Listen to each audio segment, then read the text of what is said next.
Hello and welcome to the Natural Gardening Podcast with me, Josie Rain-Virgil, Natural Gardening Coach. In this week's show, I am talking to you about the insects and wildlife who are here to support and protect your plants and what to do to support them. So these guys are your secret weapon when it comes to organic gardening, and they can save you a whole lot of time, work, effort, stress, cost throughout the year. All of the above throughout the year, but you need to support them in return. So this is what we're talking about today. Let me know in the comments if you have any, if you know what beneficial insects and things are living in your garden. If you can name any, let me know in the comments, and what you do to support them. So, right. There is a common misconception that when it comes to insects and wildlife, mammals, birds, amphibians, anything like that, living in your garden, they're all out to destroy your plants, eat everything, and eat everything in your garden. So this is obviously incorrect. This is obviously not completely true, and largely exaggerated. Yeah, so with everything in your garden's ecosystem, balance is important. As much as some insects feed primarily on plants, on your plants, not just on any plants, on the plants in your garden, they only become a problem when their population size gets out of control, and kind of outgrows the predators that are in the garden, keeping them under control. So that's the only time that it becomes a problem. The same with the wildlife who visit your garden. Birds can become an issue pecking at your fruit or veg, even in your veg patch, but they also manage the insects that can, if left unchecked, can cause problems later on. So there's no good or bad. There's just balance and support. So, you've really got to look at it that way, rather than you should stop all contact with any bad insects and wildlife, and that's it, because there's no good or bad. It is what it is. Today's show has been inspired by my new book, so the Grow and Support Your Garden Naturally. This book is here to help you understand and use natural and sustainable resources available to support your garden and yourself, such as the insects and wildlife who visit your garden and live in your garden. Supporting yourself as a gardener, to say, and someone who loves nature. So, most of all, it's about providing easy and actionable ways you can support the environment and the ecosystem within your garden, whilst reducing the time, cost, stress, and everything related to garden care that garden care can put on us. So, the book is now available to order. I will leave a link in the description as usual, and in the comments if I can. I'll leave a link for you to check out after the show, so you can go and have a look at that. So that is out and available to order from today. So which creatures are here to help, and how can you support them? So there are a lot of different beneficial insects and wildlife that live and visit your garden, and they pass through, if you like. For example, pollinators. So there's three main, if you like, main types of beneficial creature, insect, whatever you want to call it, whatever you want to say, that can have a role in your garden. So you've got pollinators, so like bees, hoverflies, butterflies, wasps, anything like that. Any nectar-feeding creature, insect, birds as well. Birds are also good pollinators, and a few unsuspecting mammals are as well. Often passing through, can be very effective pollinators. Dogs are very effective pollinators at the best of times as well, when they run through the undergrowth. They're very good at pollinating grass and things as well, which is great. So yeah, a few unsuspecting mammals are really good. Natural predators, as we were talking about just now. So like ladybirds and lacewings and their larvae are very good predators. Beetles, any kind of ground beetles, dung beetles, things like that, and their grubs, very good as well. And sort of any kind of insect that is more of a carnivore over herbivore, if that makes sense. They feed rather on the larval stage or younger insects than they would on the plant itself. So anything like that. Then we've got birds as well, and small mammals. So you get like mice and things that would sit there and they would eat slugs, snails, gremlins, earthworms, things like that. But they are also natural predators, to say. So smaller birds can be very effective. We'll talk about this in a bit more in detail in a minute. But smaller birds can be very effective control for pests in your garden. So if you've got a family of blue tits or robins or anything like that living in your garden, you're going to be all right, because they do pull their weight when it comes to pest control, or insect pest control anyway. So let me have a drink, because I've got a sore throat today. Hang on. Put it down there. So, and the third one, sorry, I've completely lost where I am. The third one is the feeding organisms, if you like. So these are the soil-borne organisms that they process the organic matter in the soil that you add to the soil that's already in the soil, breaks down over time. So they process the organic matter and release the nutrients to feed your plants. These are like ground beetles again, or any kind of soil living beetle, woodlice, earwigs, even earthworms, slugs and snails. They do the same thing as well. They process organic matter and release nutrients for your plants to take up. So they do this quite well. So they have got a use. They're not just there being slimy and eating your plants. They do actually have a use. So we're saying about balance and support. They're not good and they're not bad. They just, need to be kept under control. This also includes as well fungi and bacteria. So there's quite a lot of fungi in the soil and bacteria in the soil that does have a big part to play in the decomposing and the breaking down of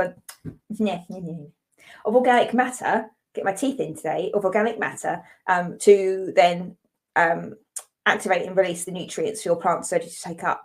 Because at certain stages of organic matter, they're not accessible for the plants. They won't be able to take it up. It will sit there benign, if you like. The plants can't do anything with it. Without the activation from the fungi or the bacteria, they can't get to it. So they should be included in this as well, as an organism, if you like, kind of. So these roles are not clear-cut. They aren't. They can play the different insects and wildlife, mammals, birds, amphibians, anything like that, can play multiple roles. They can. So nature just likes to blur the lines. So they can play multiple roles. So it's not like bees are just pollinators. You can,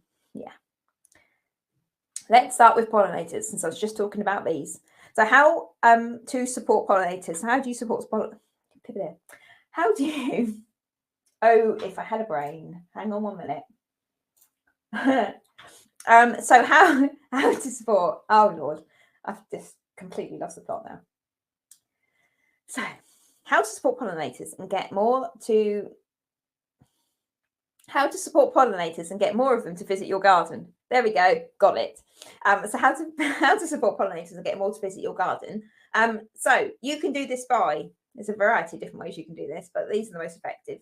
Planting a variety of plants with different flower shapes, sizes and colours as well. Variety is the spice for your garden. It's good to have a variety of different plants, as I say, flower shapes, sizes. The more variety you offer, the more different insects will visit your garden as well. Different pollinators like different shaped flowers as well. Some insect pollinators, if you like. Kind of bird and butterfly. Yeah, insect pollinators. Different pollinators like different shaped flowers and colours as well. They'll identify to different colours more effectively. But the different flower heads, larger pollinators such as bumblebees and butterflies, they like, and moths as well, really, and they prefer larger, more open flowers, as they can land on it easily and feed quite easily. So they like that. It's open and large for them, so just to land and feed. And whereas honeybees and wallop my microphone. Hope you didn't hear that. Don't think you've heard that. It's fine. Whereas honeybees and wasps can fall into the trumpet flowers quite easily because they're smaller and land on flower heads to feed without any issues. So it's the different flower shapes and sizes will attract in the different types of pollinators because of the fact that they can feed easily on different types of flowers. So if you have a garden filled with trumpet flowers for various different varieties of plants, or species of plant even, then you're not going to get any butterfly, well, limited, minimal amount of butterflies. You might get a few visit it, but there won't be any way of them to feed in your garden. So they're not going to want to hang around. They're not going to want to stay. So, or bumblebees for that matter, because they won't be able to do it. So you'll get more of the smaller pollinators coming through and can do that. So planting trees, fruit bushes, shrubs can also help as well. The mass of flowers that trees will produce in a short space of time as well can be great support for pollinators. They can also stretch the growing season out as well, or the pollinating season as well. So you can get early spring flowering and later in autumn flowering as well to stretch the season. So you get the normal flowers from like the rest of your garden through the spring and summer. And then if you get some nice early flowering trees in and some nice later flowering trees, you can like stretch the season out to provide some really much needed nectar and both into the season, past the points they would normally have it. So that's really good if you can do that. That's a really good way of attracting in more if you provide the food for longer, because like, at the end of the day, they're looking for somewhere to feed, or somewhere that they can feed that's close to where they live. If it's like solitary bees, they're more likely to set up home, make a nest in your garden if there's a food source there. Like anything, it's quite a sensible thing to do, really. You make sure that you've got your amenities close by. So yeah, that's a good way of attracting more into your garden. So pollinators are very important. Without them, we would not have a majority of our food sources, medicines. We wouldn't have a lot of the materials we use in the day-to-day. So without a simple pollinating type creature, our world would really slow down to a stop, if not completely. From the perspective of your garden, it can mean a difference between a successful veg patch and a compost heap, or simply just happy, healthy, flowering plants. So pollinators are very important to our gardens, and really to play them down is a mistake. And it's very important to have a selection of things for them to attract them into your garden, and because the benefits they provide for your garden are so much greater than just they're coming in to feed on nectar, you're keeping them happy, and they're leaving. They will help your plants to sorry, coughing. They will help your plants to complete their life cycle. They will help them to set seed. These seeds will then carry on the next generation. So next year, if you're leaving there to sell seed, or you're collecting the seeds, you're going to have plants next year that you won't have to go out and buy. So there's a whole lot of different, that's just like skimming the surface of how they can provide support for your garden. But having a veg patch that actually provides food for you, and having it actually having a full production value, and having your plant setting seed and carrying on the life cycle, it is important. And it's important to keep the pollinators of the world, if you like, supported, not just for your garden, but it knocks on the knock-on effect throughout your neighbourhood, throughout your county, if you like, because bees go and travel a fair distance. So throughout your county, if you're keeping them happy in your garden, this will carry on through. So very important. Okay, natural predators on there. I can see it now. Natural predators. So how to support the natural predators of the pests that are causing damage to your plants in your garden. So this can occur as a matter of course. If the pest populations are growing, the predators will naturally be attracted as there's a strong food source. Like we said just now, that if you're providing the food for them, they're going to want to set up home nearby because it's a safe and secure and reliable environment for them, if you like. So they're going to be happy there because it's a good food source. So they're happy. They don't have to forage too far. They don't have to move too far. It's easy. So if the population starts to grow, the predators will then realise this. They will know, because that's the type of food they're looking for. They'll know. They'll come and move in, start to feed, and then they'll realise the food source is reliable, quite strong. Then they're going to lay their eggs. They're going to set up home. They're going to make nests and whatever else they would do. But they'll start to lay eggs, and their population will start to grow in your garden in relation to the population of the pest. Example, to make it make sense in my brain and in yours, ladybirds, aphids. When aphids start to hatch out, if you like, in the spring when the weather starts to warm up, usually on roses, just saying, you will start to see a few ladybirds, maybe lacewings as well, come into the garden, or you'll start to see them flying around the garden. You might not see them land near the aphids, but you'll start to notice them in the garden, just one or two maybe. Then once they realise where the aphids are, you'll start to notice them around the area. Then you'll start to notice the larvae appearing. So it's a very gentle knock-on effect, but as soon as the aphids start to hatch out, their populations will be quite high because they'll hatch in large numbers to start with. And then the predator will creep into the garden and then set up roost, and then sort itself out from there. And they'll keep the population under control, but it's not about eradicating them completely. It's about just getting them under control, managing them to a non-detrimental level, non-severe level, if you like. So they're still there, they're still ticking over in the background, but they aren't causing any sort of damage, any issues to the garden. So this is what we want. Balance. We don't want to eradicate. We don't want to tip anything either way. We want it to remain balanced, harmonious, and straight in line. That's it.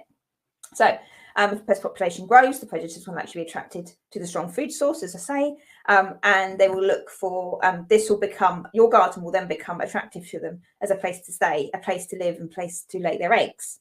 They can hang out for a while, if you like. But if you want to attract them in advance to avoid the pest issues getting out of control, you need to give them something to look for. To say the pest population's explosion, if you like, that's what they look for. So you want to give them something to look for to get them here first. So birds are very good at their job in the garden and are easily enticed in. We know this. If you feed birds at home, you'll understand how a bird feeder can entice in a variety of different birds. So simply providing feed in the winter and early spring months with high calorie feeds, such as peanuts, suets, and mealworms, because that's what they need in the colder times of the year, the kind of colder months. They need the higher calorie to keep them warm. They're going to be looking to lay eggs, so they're going to be burning an awful lot of calories. They'll be looking for the higher calorie feeds. So providing these in the winter and the early spring months when it's colder, they're going to be looking for it. So they will find your garden. They will pin you out. Pin you out? Is that the right word? They will seek you out. So, and also fresh water as well. Having fresh water out for wildlife all year round is important. And not everybody does this, but it is important because in the winter times, we say a lot of the water sources freeze.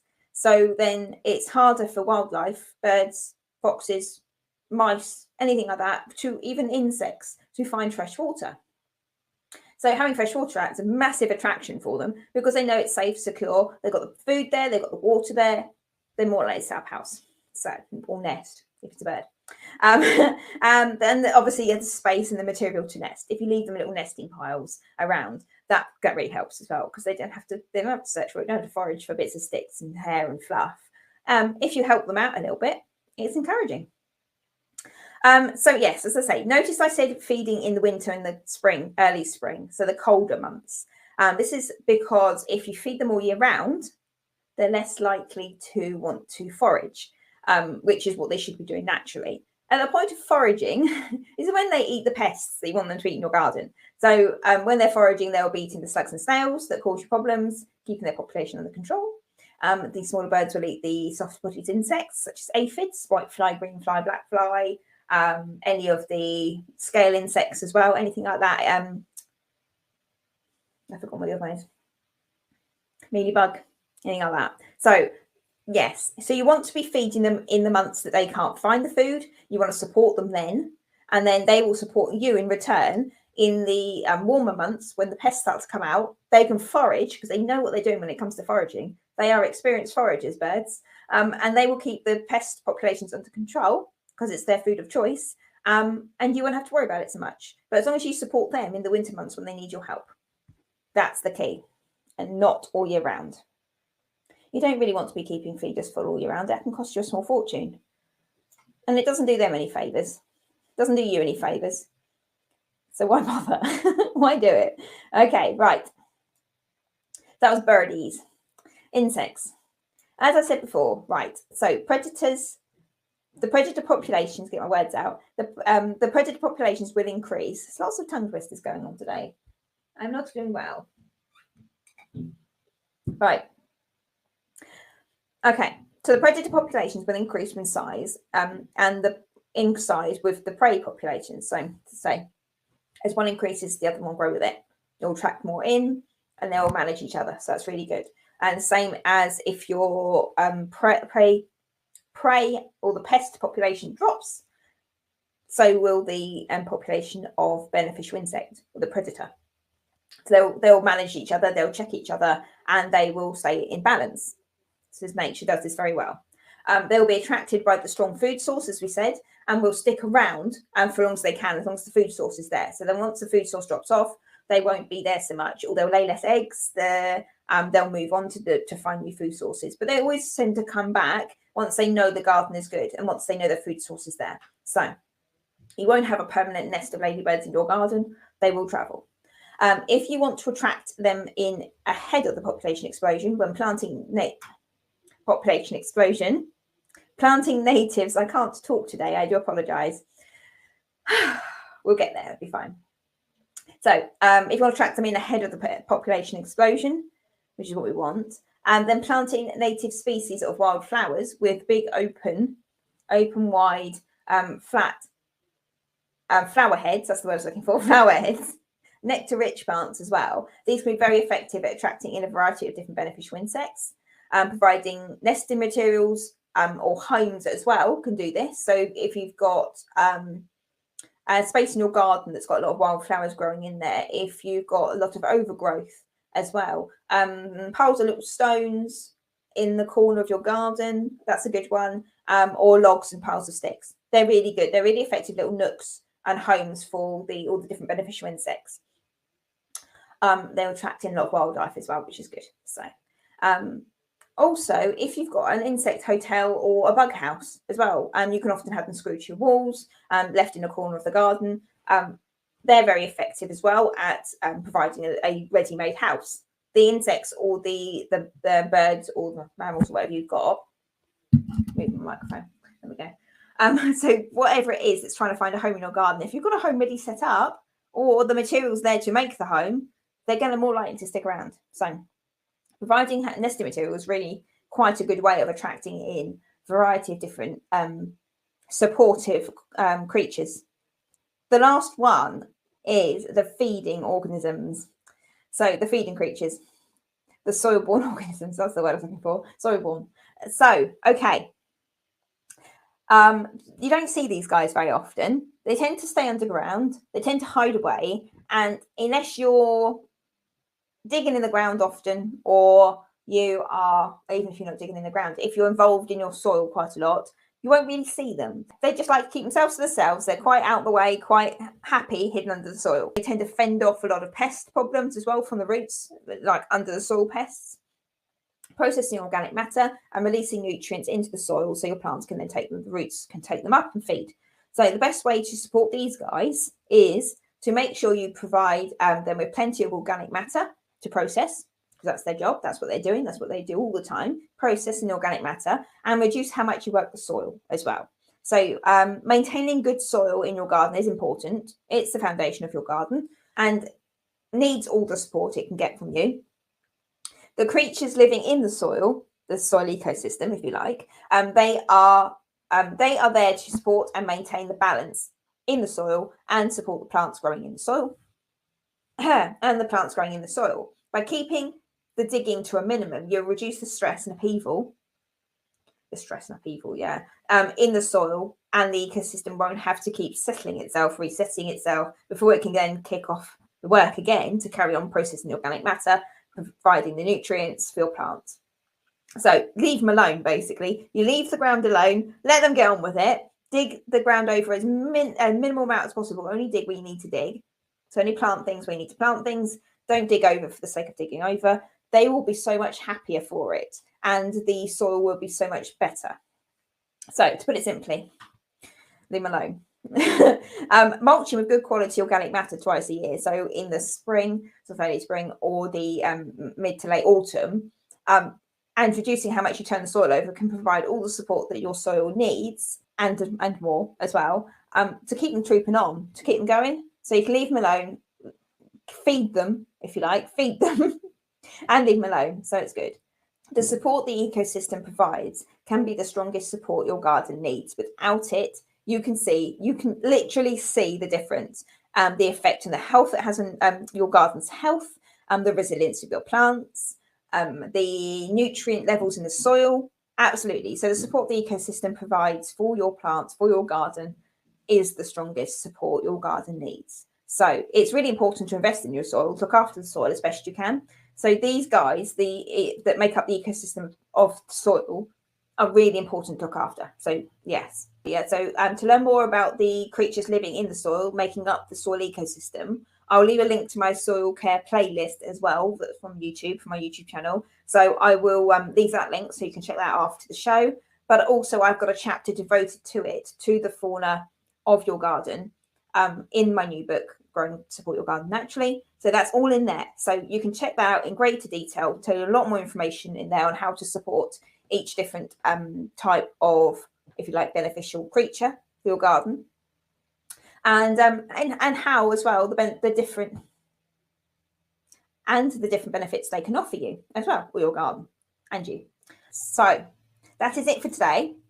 I hope you have taken something useful away from this week's show. If you have, wherever you're watching from, give us a thumbs up. If you're watching from YouTube, do all the YouTube things like subscribe and stay tuned for more videos from myself, Gardening Naturally with Green Fingertips. I will, if I can find everything, obviously the book, I will link everything that I can find the resources wise in the description and in the comments if I can. If you're watching from the Facebook group, I will link all the membership, actually, for that matter. I will link anything I can in the actual groups, so you can check those out as well. I will, yes, perfect. Right. If I think of anything else, I will link everything in the description so you can see. If you have any questions, please feel free to comment under this video. I will be happy to answer any questions and I will look out for them as they pop up. On that note, I think that's it for today. I will leave it there and I will see you next week in another natural gardening podcast. See you later.